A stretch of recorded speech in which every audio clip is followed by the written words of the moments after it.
Atenção! O programa a seguir é uma produção independente. Todo conteúdo e opinião é de responsabilidade de seus idealizadores e produtores. Direto no Foco. A TV OK, em parceria com o Correio do Vale do Rio Grande, apresentam Direto no Foco, com a apresentação de Marcos Lopes, comentários, análise de Carlos Alberto Alves, às terças e quintas, sempre às 18 horas. Por um lado, houve exagero no uso, em alguns momentos, no uso de áreas, usando a mídia, rádio. A notícia vista por todos os ângulos que interessa você. A análise, o comentário, direto no foco.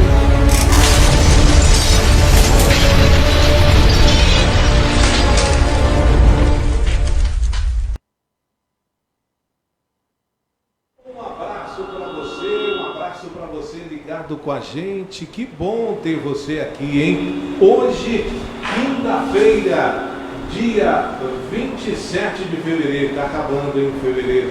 Nós estamos aqui com a segunda edição da semana do Direto no Foco, já tudo preparado, as matérias, as notícias, as informações, ele já está a postos, ainda sofrendo com o horário do ônibus, mas meu amigo Carlos Alberto já está com a garganta afiada para comentar tudo o que aconteceu ontem lá na Câmara. Boa tarde, Carlos Alberto.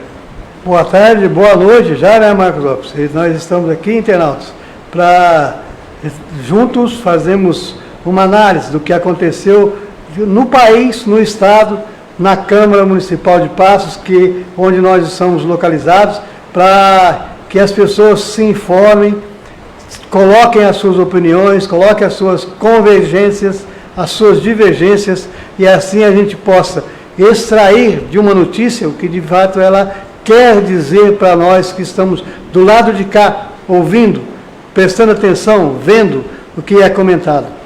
E eu gostaria de começar o dia de hoje comentando um assunto que está muito debatido aí em plano nacional. É agora, nesse momento, em que um grupo de mobilizadores que acompanham Bolsonaro resolveram fazer uma manifestação no dia 15 de março em apoio ao Bolsonaro e atacando o Congresso Nacional e o STF. O Bolsonaro veio compartilhar isso na sua conta de Twitter e isso gerou uma confusão danada. Gerou um bate-boca tremendo, mas é importante nós que estamos do lado de cá ficarmos bem atentos ao que está acontecendo de verdade. No que acontece na real, que acontece de dentro da história, é que isso significa uma ameaça ao que eu sempre tenho dito aqui, ao Estado de Direito. O Estado de Direito é aquilo que consolida uma sociedade, que faz com que a gente tenha condição de viver em harmonia, mesmo tendo pensamentos divergentes, maneiras diferentes de pensar, modos de pensar a vida completamente diferentes um do outro. No entanto, vivemos em um solo só, em um país só. Esse é o Estado de Direito, que é principalmente baseado, aliás, é totalmente baseado na Constituição Federal. É ela que norteia a vida em comum, é ela que mostra para onde devemos seguir, é ela que nos orienta no contato um com o outro, quando devemos respeitar, quando podemos fazer a crítica, de que modo podemos criticar. Uma convivência civilizada exige que tenhamos como meta principal na análise das nossas atitudes a Constituição Federal. E o presidente da República teria que ser, de maneira inequívoca, o maior exemplo de respeito à Constituição. Discordar de ações que o Congresso Nacional faz, legítimo.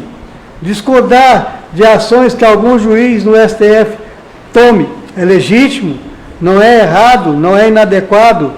O que as pessoas precisam entender é que ali não se trata de um ser humano comum como os outros. Ele está revestido de um encargo. Oi? Mandei um link para você. Muito bom, muito bom. Parei aqui para prestar atenção ali no mais alto, mas nós retomamos. Revestido de um cargo que a nação lhe otorgou. Então ele é o principal a dar sinal de respeito à Constituição. Quando isso não ocorre, significa que ele está disposto a agredir aquilo que norteia a relação entre as pessoas num país civilizado. Não é possível que numa altura do campeonato desse momento da nossa vida, desse momento da época que vivemos, ainda se tenha saudade, ou se alguém tenha saudade de uma época em que a tortura, a ditadura prevalecia no país. É sinal para isso, é vontade que isso volte a acontecer, mas nós temos que ter consciência do nosso papel e, como cidadão, não nos calarmos diante de ameaças como essa. O Bolsonaro errou de mão.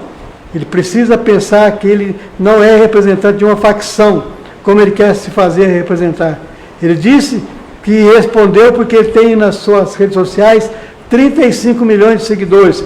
35 milhões de seguidores não significam 200 milhões de brasileiros, que afinal de contas habitam essa terra. Então esses merecem respeito, e ele é presidente de todos nós, não de um grupo apenas.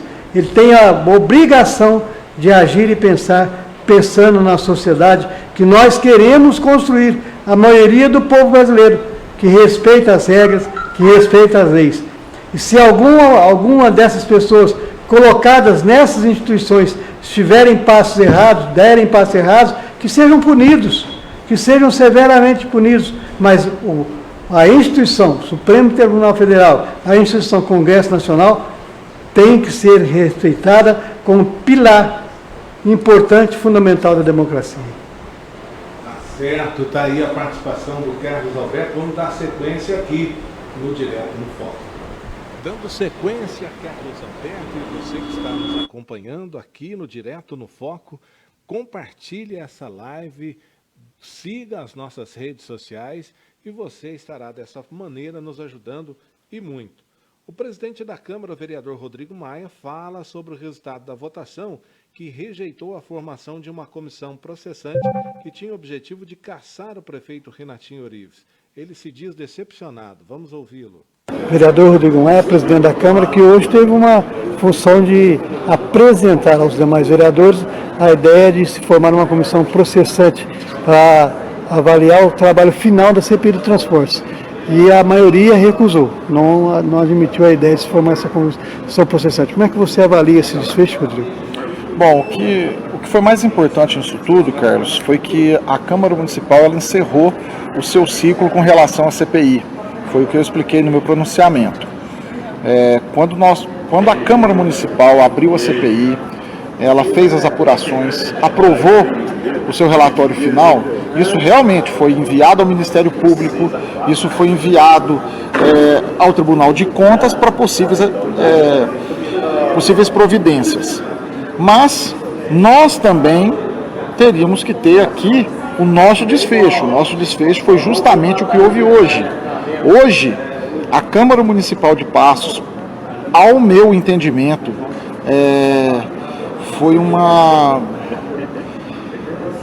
Como é que eu posso dizer? Foi, para mim, decepcionante a Câmara não receber a denúncia, porque não estávamos tratando aqui de se condenar o prefeito ou não à perda de mandato, mas que pelo menos houvesse um processo a ser percorrido, que ele pudesse vir se defender para provar ao povo de Passos que ele merece continuar no mandato.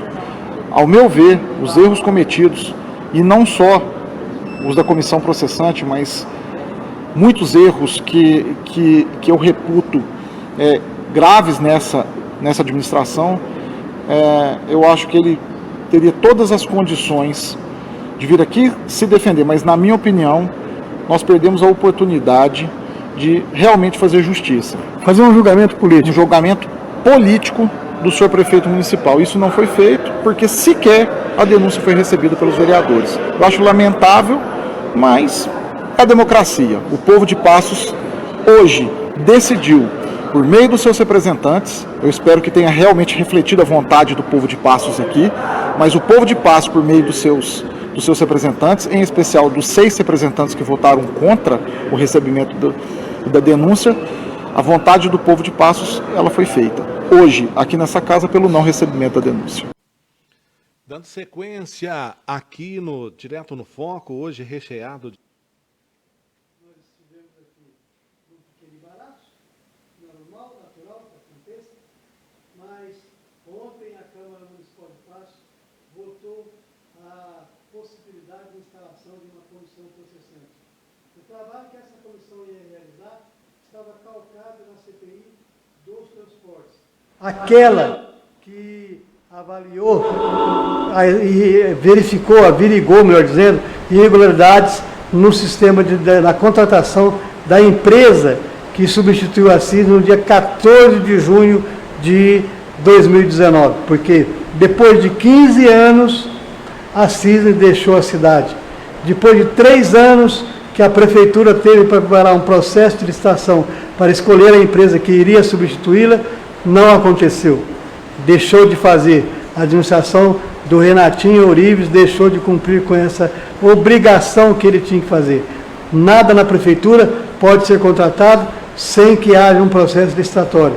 A outra maneira de contratar de forma legal é se houver uma questão emergencial.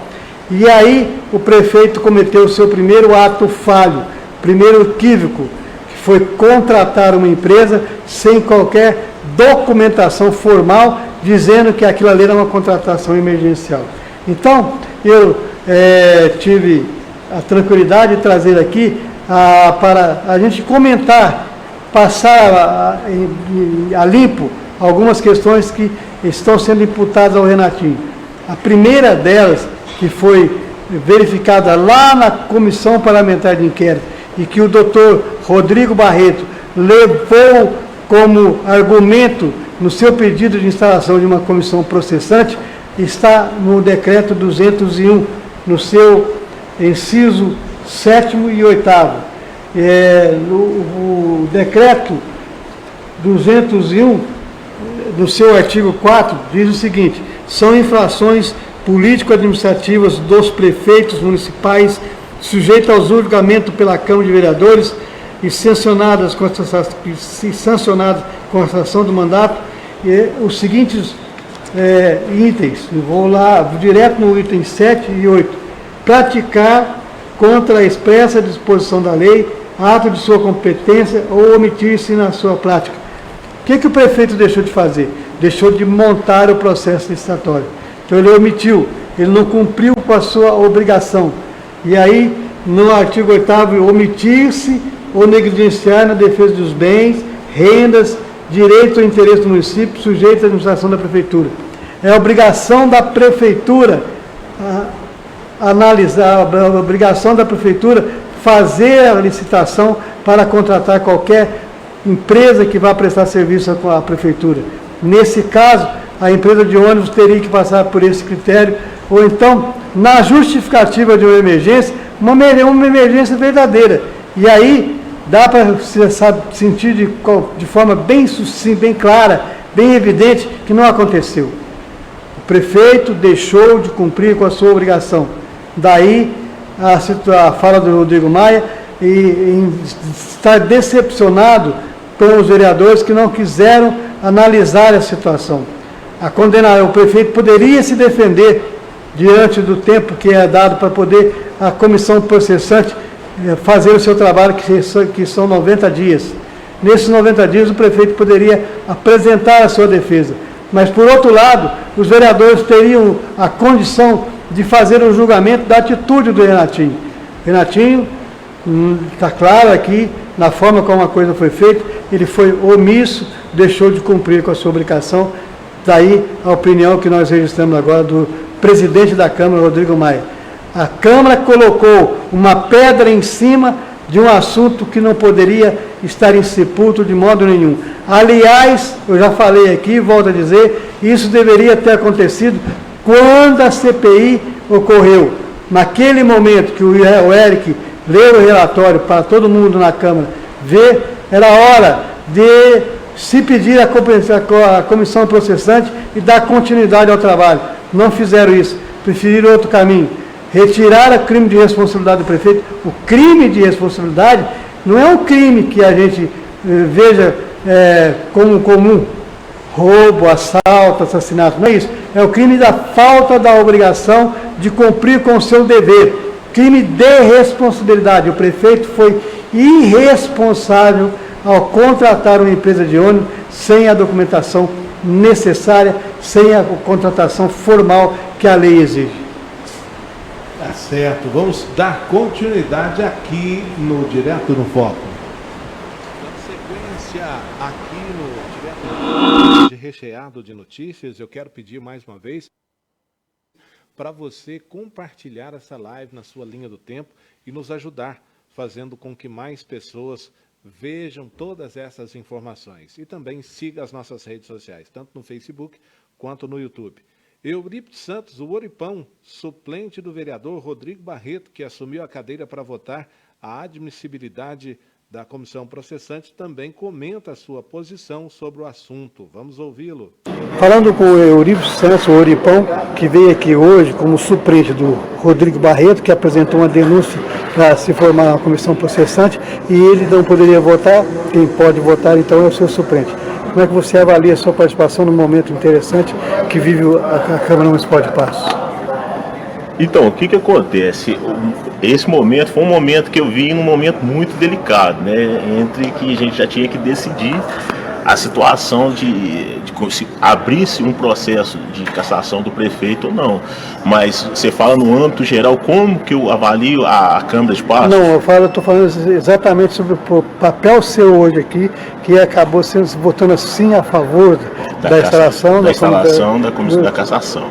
Então, eu votei sim porque, no meu ponto de vista, né, eu sou uma pessoa que eu trabalho há 22 anos no serviço público.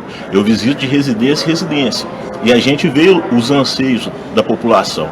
E nesses anseios da população, a gente está vendo que o pessoal quer que isso seja esclarecido. E a partir do momento que não foi instaurado esse pedido de cassação, né? Porque não ia cassar, ia se instaurar um pedido. O prefeito ia ter a oportunidade de provar que ele era inocente ou não, né? Então, mas eu queria que fosse instaurado, para ele ser esclarecido, né? E a partir do momento que não foi, ficou uma situação assim, o povo ficou sem entender, né? Então, eu acho que não foi esclarecido direito para a população passense, e eu queria que fosse, porque o dever do legislador é o quê? Deixar tudo em pratos limpos para a população. Tem que haver a transparência. Às vezes não está tendo essa transparência. Então tem que haver a transparência para que a população fique ciente de tudo que está acontecendo.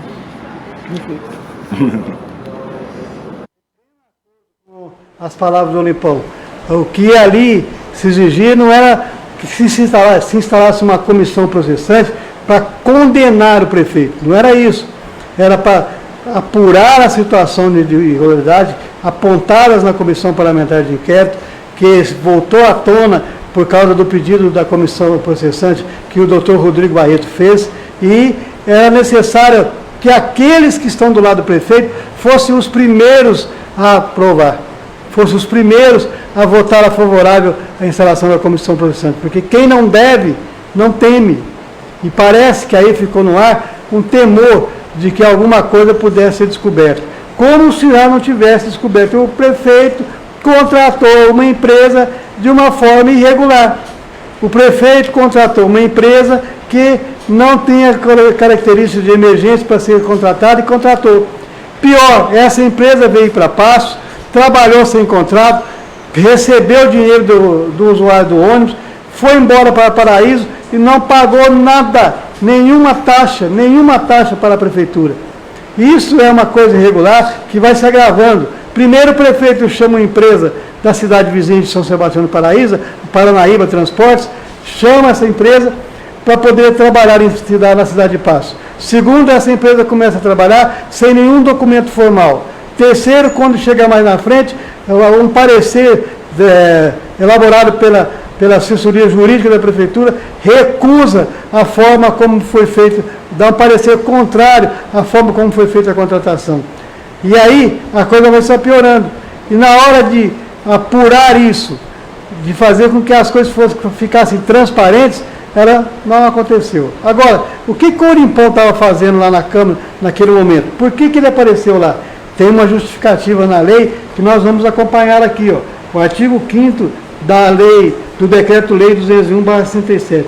O processo de cassação do mandato, o artigo que diz, o processo de cassação do mandato do prefeito pela Câmara por infrações definidas no artigo anterior, que foi o 4º, nós lemos aqui agora mesmo, obedecerá ao seguinte rito: se outro não for estabelecido pela legislação do Estado respectivo. Aqui vale para Minas Gerais, vale para Passo. Artigo 1. A denúncia escrita da infração poderá ser feita por qualquer eleitor, com a exposição dos fatos e a indicação das provas. Se o denunciante for vereador, Rodrigo Barreto é vereador, ficará impedido de votar sobre a denúncia e de integrar a comissão processante. Mas ele pode participar, ele não poderia votar. Daí chama o seu suplente, que no caso é o Ouripão, e o Ouripão foi lá e deu um voto digno, porque justificou, disse porque votou daquela forma e apontou a coisa mais importante que os outros não quiseram enxergar. Faltou ali que o Renatinho tivesse a oportunidade de ser mais transparente, que ele pudesse explicar detalhes por detalhes e principalmente ter um julgamento da casa do povo, daqueles que representam a população. Então é sabido já, todo mundo sabe que o relatório da CPI foi ao TSE, ao Ministério Público, à Delegacia de Polícia Civil, está tudo lá para ser apurado, para ser verificado, para ser averiguado, para ser questionado, para ser confrontado com a realidade dos argumentos do prefeito Renatinho. Mas a Casa do Povo não tinha julgado. E aí era aquilo que faltou aquilo que o Ouripão diz, transparência. Cadê a coragem dos vereadores da situação para que o Renatinho pudesse ir lá e dizer o que ele fez, o que ele não fez, o que deveria ter feito e não fez, ou fez e tem razão para ter feito. Faltou coragem, faltou coragem. Certo, daí então a participação do Carlos Alberto, que acabou me surpreendendo aqui, então vamos continuar com o Direto no Foco. Ainda no assunto da sessão desta última quarta-feira na Câmara de Vereadores, nossa reportagem vai conversar com o médico e vereador Rodrigo Barreto, que requereu a instalação da comissão processante, por isso não pôde votar. Ele analisa o resultado e fala sobre a denúncia que fez ao Ministério Público sobre a situação do aterro sanitário, agora um lixão. Vamos ouvi-lo. Cidadã Priscila Fagundes ocupou a tribuna popular. Dr. Rodrigo Barreto, que propôs aqui a formação de uma comissão processante para acabar com a avaliação da CPI dos transportes. Basicamente isso.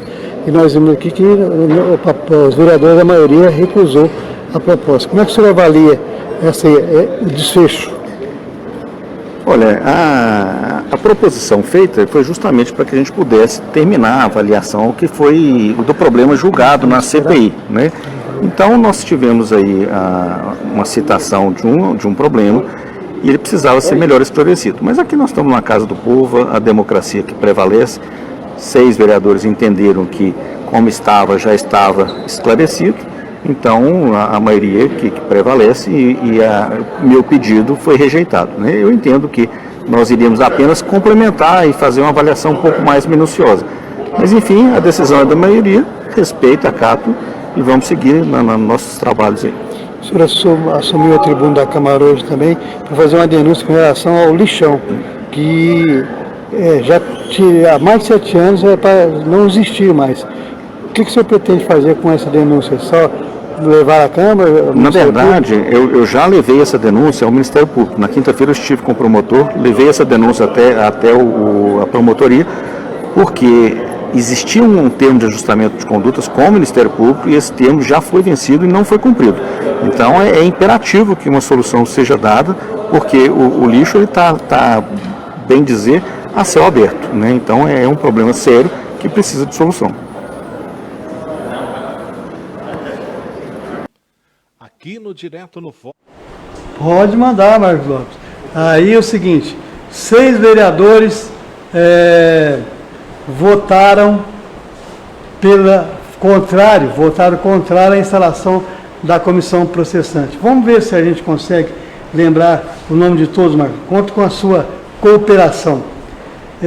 O Alex Bueno, votou contra a instalação da comissão processante. A Aline Macedo votou contra a comissão processante. Theo Lemos votou contra a instalação da comissão processante. Raimundo Leandro votou contra a comissão processante. Belinha votou contra a comissão processante. E João Serapião votou contra a comissão processante. Tem uma fala que eu pedi ao Marcos Lopes para separar, da vereadora Aline Macedo. Eu queria, primeiro, antes de comentar o desfecho dessa questão aqui, a participação da Aline Macedo lá na tribuna, porque nós não conseguimos, lá no plenário da Câmara, porque nós não conseguimos gravar a entrevista com ela, para que ficasse registrado o ponto de vista dela, e depois aí sim a gente faz o comentário, fazendo o fecho geral do que nós entendemos que quem teve prejuízo com relação à falta dessa comissão processante. Está no ponto aí, Marcos? Primeiro, dizendo que como quem propôs a CPI, eu entendo que a CPI foi uma das que maior resultado trouxe de forma efetiva. Foi feita, sim, nessa Câmara, a fiscalização em tempo, quando o serviço não estava atendendo a população, e trouxe a troca da empresa, a diminuição da tarifa, as demissões de secretário e de diretor e a votação do relatório. Relatório esse em que o próprio relator, o vereador Érico Silveira, retirou a abertura da comissão processante na Câmara de forma automática, atendendo a uma orientação jurídica, e que foi enviado aos órgãos competentes para as punições e os procedimentos cabíveis. Foi aprovado nessa Câmara e está hoje no Ministério Público, no Tribunal de Contas, em quem é devido e imparcial para julgar. Na oportunidade também, coloquei minha posição política de que entendo que essas questões não devem ser usadas de escada política para eleições, em especial em ano eleitoral, como prática eleitoreira. Nossa finalidade tem que ser a população, e foi. E também quero aqui somar a essa questão política de que, no meu entendimento, nada tem a acrescentar para a nossa cidade uma cassação do prefeito no último ano de mandato. Até porque a linha de sucessão dele, na minha opinião, é trocar 6 por meia dúzia e tirar ele para colocar, só mais um minuto, um vice-prefeito que está há 3 anos sem receber, é a mesma coisa. Para mim, o vice tinha que devolver o salário dele. No mais é isso, agradeço e devolvo a palavra. Olha, surpreendeu demais a votação do João Serapião. Surpreendeu mais do que a Aline, já tinha dado sinais de que estava mais compreensiva com os argumentos da situação, que é os argumentos favoráveis a votar contra a instalação da comissão processante. Mas, de qualquer forma, o que ela fala aí é tremendamente fora de foco. Não é essa a questão levantada pela comissão parlamentar de inquérito. É outra coisa. Não foi melhorar o transporte coletivo, não foi baixar a tarifa, não foi atender a população de forma melhor, não foi nada disso. Aliás, a empresa que está atendendo a população com preço melhor, mais reduzido, é outra, não é aquela que causou o problema, que levantou uma CPI, Comissão Parlamentar de Inquérito. A vereadora Aline Macedo comete um engano muito sério ao argumentar com essa base, a usar elementos desse aí como argumento, porque, na verdade, o que era para acontecer era a instalação da comissão processante se os vereadores tivessem compromisso com seus eleitores. Outra coisa, falar que, como eu disse aqui, que esse material, o relatório da CPI, está na mão do TCE, do Tribunal de Contas do Estado, do Ministério Público, é uma história à parte. O julgamento público, político, era importante para que toda a população tivesse uma visão da incapacidade gerencial do prefeito Renatinho Urives. Ia dar em cassação? Não sei. Não é essa a questão. Era para que ficasse claro, transparente, como as coisas aconteceram, de que forma elas aconteceram, porque quando era para ser instalado naquele momento do relatório, Aí houve pressão para que o Eric Silveira retirasse aquela parte do crime de responsabilidade, senão até o relatório seria reprovado pela comissão. Isso é coisa que a gente escuta aí por aí. Prova o que você está falando. Não provo, mas que aconteceu. Aconteceu. Que foi retirado o relatório crime de responsabilidade, foi retirado. Isso é prático, está na prática. E aí o relatório foi aprovado, e que eles tiveram que sair da mesa diretora e se reunir à parte para poder decidir o que fazer em frente ao argumento do Dr. Romo, isso também é verdade. Então, vamos analisar as coisas com clareza. A posição da Aline e do João Serapião surpreenderam. Deixam no ar uma coisa esquisita, uma mudança de posição sem nexo, com argumentos frágeis, que são derrubados com muita facilidade. Aliás, o João Serapião nem falou, só mudou de posição. O Irã votou a favor? O Irã votou a favor da instalação. São 6 votos que eu acabei de falar aqui para você, que são contrários. É o Alex, a Aline, o Theo Lemos, Raimundo Leandro, a Belinha e o João Serapião. Eu fico 4 votos favoráveis, só para a gente concluir, porque a gente falou dos contrários, não falou quem foi favorável. Favorável foi o Eric Silveira, o Uripão, o Irã Parreira e está faltando um aqui agora, Dona Cida. Então, são 4 votos que votaram pela instalação da comissão processual. Eu acho estranho, será que o MDB deixa livre os vereadores para votar? Porque o Eric do MDB votou a favor, ele que estava encabeçando. O Irã Parreira votou a favor. Está coerente, o voto coerente. O Raimundo Leandro. Não, o Raimundo não é. O Raimundo Leandro está coerente também, porque a bancada do PR em peso. Verdade. Raimundo Leandro, Aline Macedo e João Serapião debandaram. Quer dizer, o Raimundo Leandro debandou, não, ficou onde estava mesmo. E a Aline deu uma mudada de opinião e o João Serapião debandou. Eu acho que a credibilidade do João Serapião fica arranhada numa situação como essa, porque é um político que faz questão de bater no peito, que faz oposição ao Renatinho. E aí...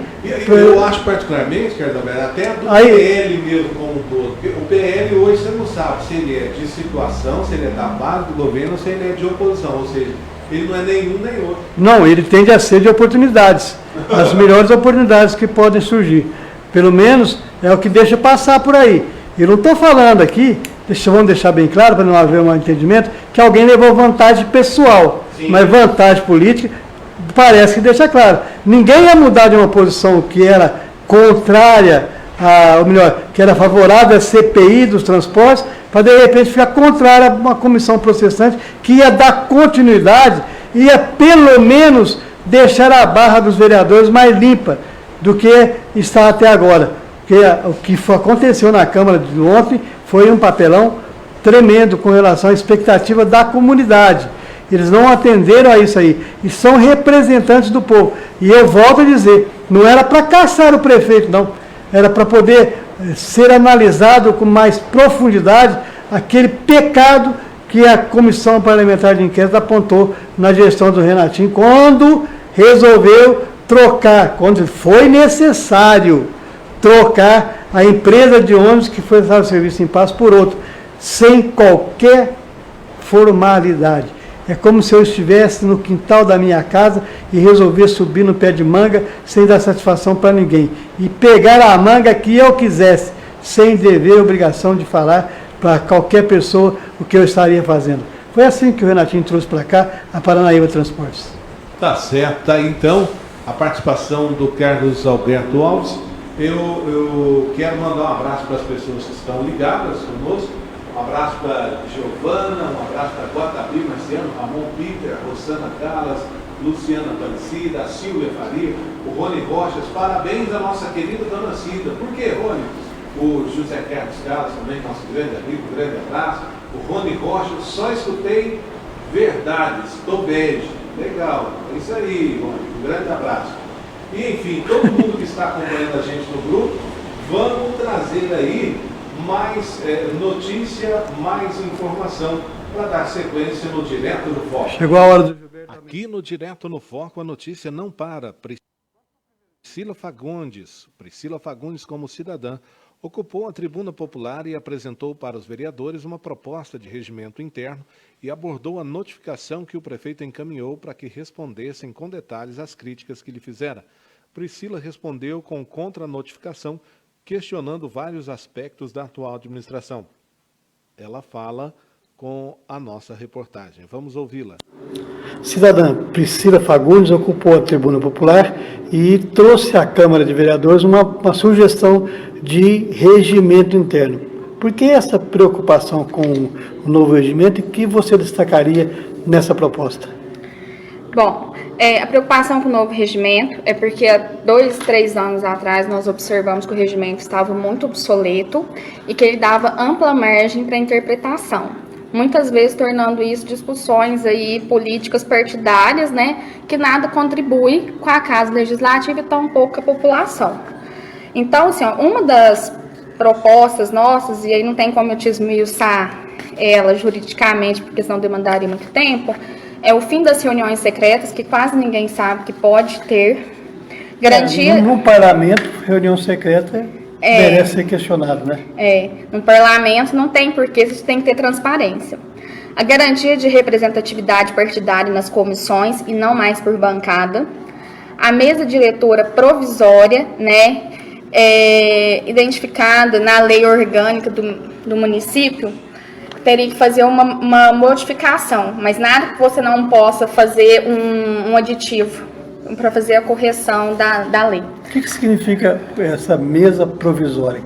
A mesa diretora provisória é o seguinte: de hoje? Quando você tem eleição, que vai entrar nova composição dos vereadores, normalmente você já tem que montar a mesa diretora.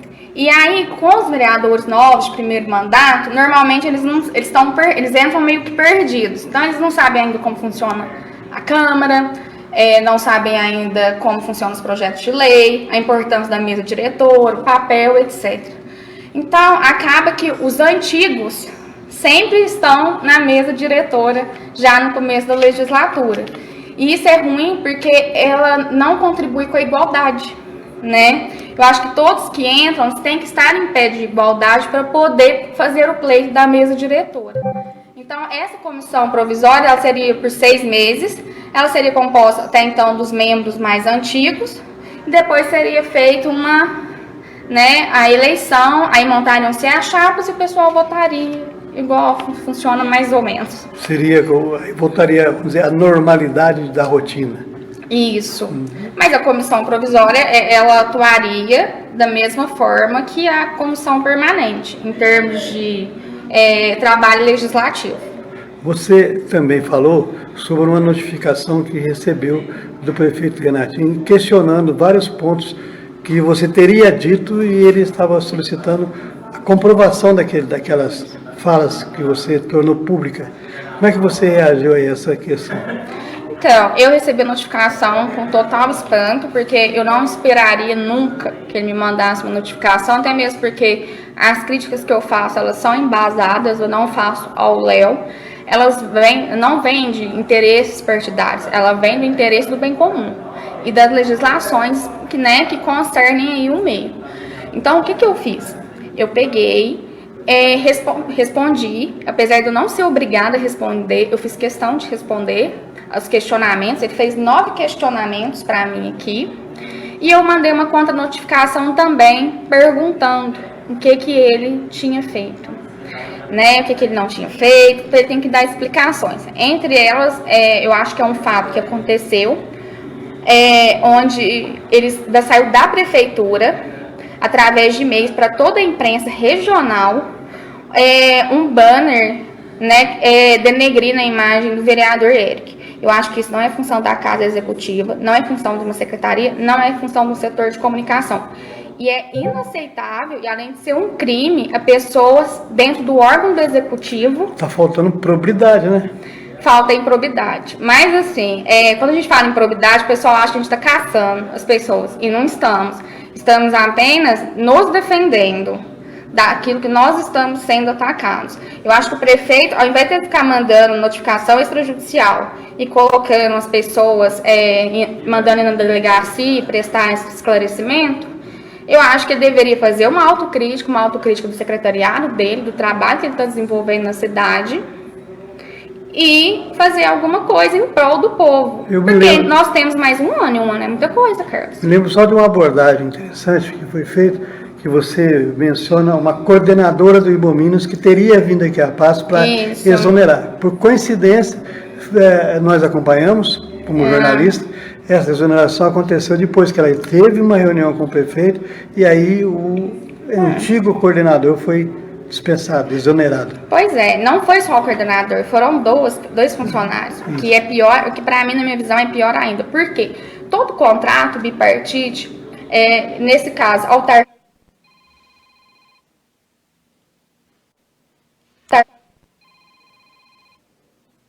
sim, né? É um acordo.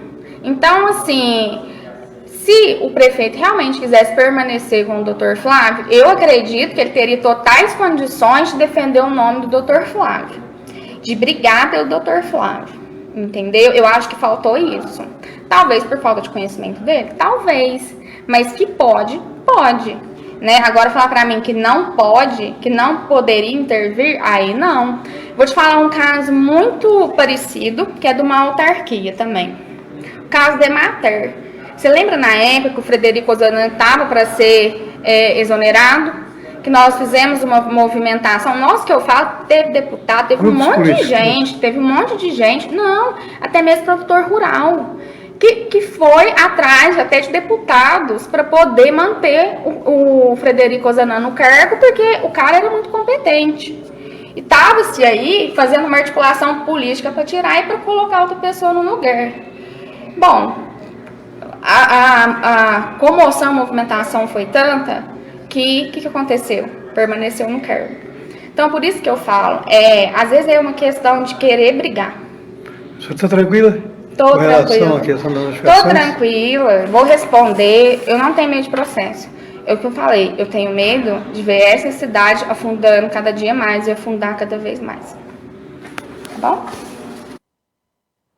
Olha, sobre o que a Priscila disse, e na Tribuna Livre, o que a gente tem que defender aqui é o seguinte: a liberdade de expressão, ela não pode ser tangida de modo nenhum.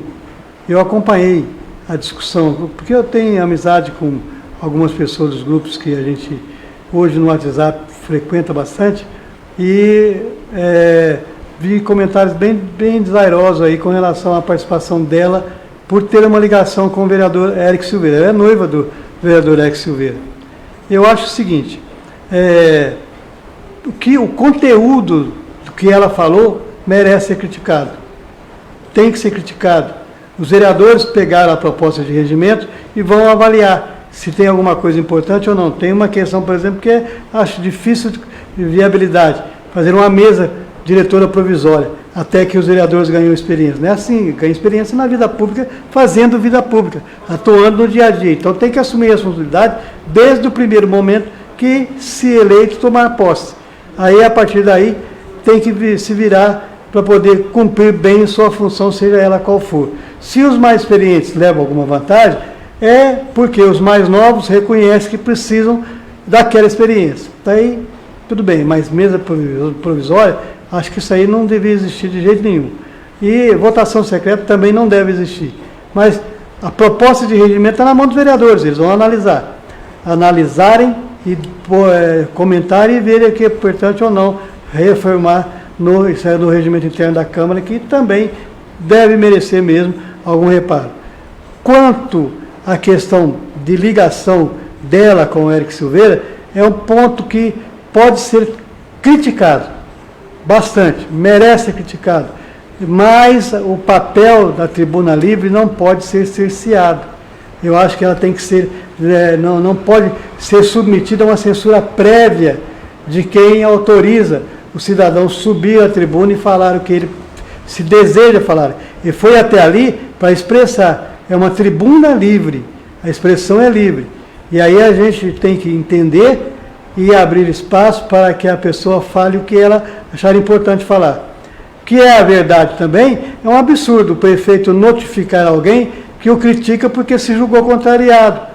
Se couber alguma ação efetiva contra a pessoa que o prefeito está notificando, que faça essa ação. Outro dia mesmo ele fez uma ação contra o repórter Elzinho Joel. E o que deu? A juíza disse que não, que era uma ação inepta, não acatou a ação, porque a liberdade de expressão é importante na crítica que se faz ao mandatário público, ao homem público.